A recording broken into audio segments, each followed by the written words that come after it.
The Hyundai Genesis. Should you buy one?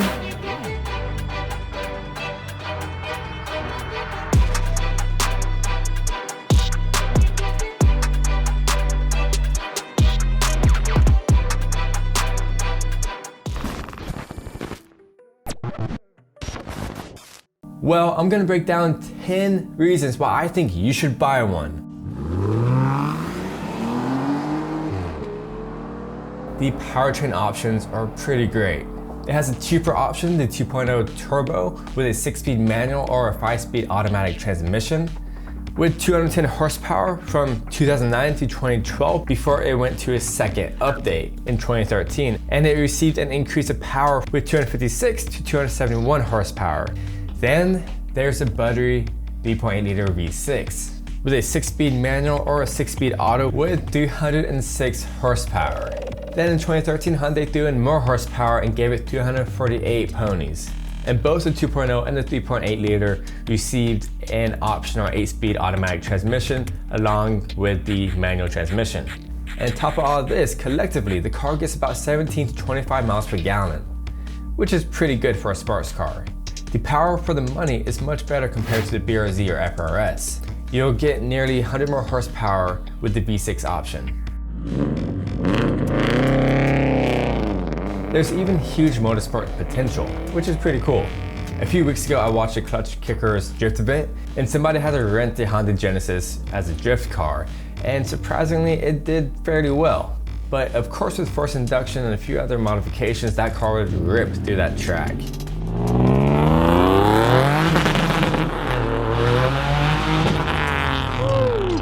The Genesis even competed in the Formula Drift Professional Drifting Championship.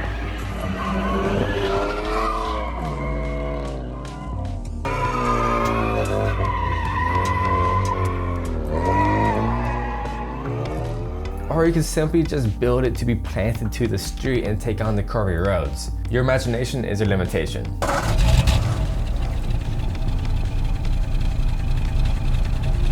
The Genesis is reliable. Hyundai stepped up the game. There has been so many owners reporting 0 issues all the way up to 100,000 miles.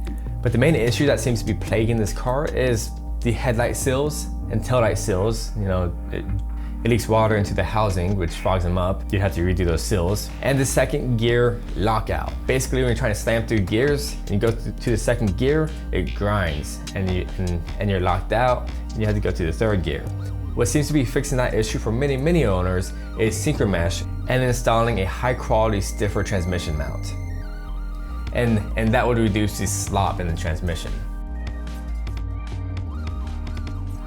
But even those issues aren't too common.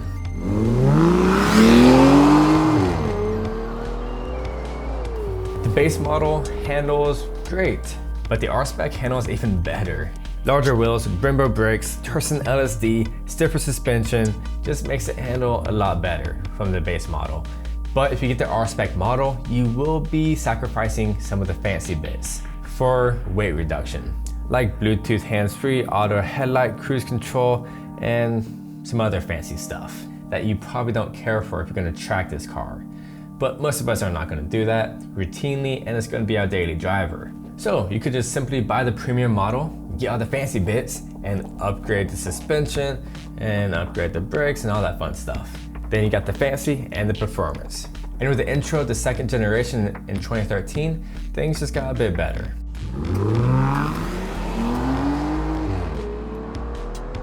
The styling cues that Hyundai took with the Genesis makes this car look very unique, especially compared to the Camaro and Mustang, and the majority of all the other mainstream sports cars. Not saying that those cars are bad, but the Genesis Coupe definitely looks like it's from a different playing field. It has a clean sweep from bumper to bumper, mean aggressive front fascia that got even better in 2013, and the same for the rear end. It's a clean looking car.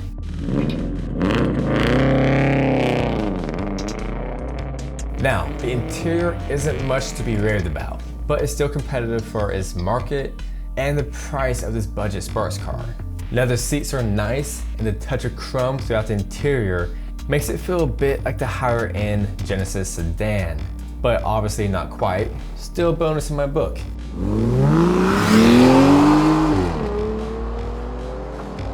speaking of a budget sports car, it's a decent value.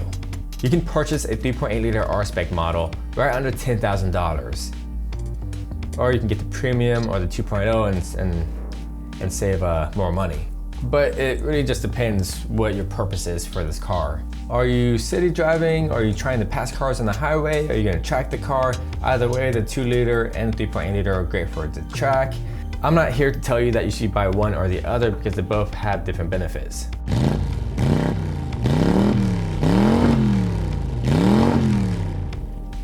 The exhaust note is definitely worth talking about. Now at stock and idle, the car sounds pretty conservative, but once you open up the throat, it sounds mean.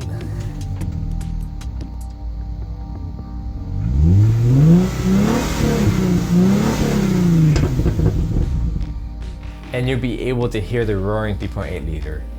And even the 2.0 sounds pretty good.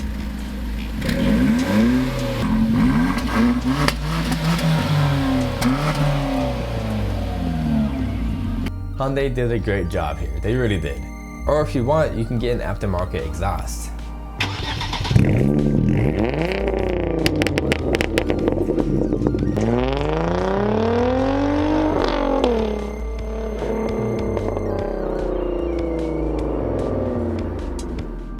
Now the aftermarket scene has been well built to supply just about anything and everything you need for any desire you dream of.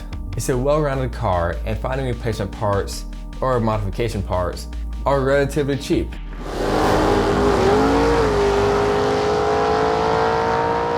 Now the last pro of the Genesis isn't necessarily a pro, it's a con. I had to get you all this far, so here's the con. The Genesis is quite a bit heavier from the FRS, and it's not nearly as balanced. It's a lot more weight up in the front. However, that's not necessarily a huge con if you plan on doing performance upgrades for whatever purpose, and you can help with the weight distribution. Overall, the Genesis is a great car with 300 horsepower under 10K. I'm creating a best of the builds for the Hyundai Genesis, so if you want to submit your entry, send it to this email or my Instagram, and your build can potentially be featured in one of my future videos. And on the builds that will be within this video, the viewers are going to vote for the best of the build of that video, which is pretty cool. I'm excited to get that going. It'll be the first video of this series, and it's going to be awesome. So send me photos and contact that email. If you want to learn more about the Hyundai Genesis competition, the G37, and its issues, check out this video. This is Chris AutoMotivate. Always appreciate and respect one another. I'll see you next time.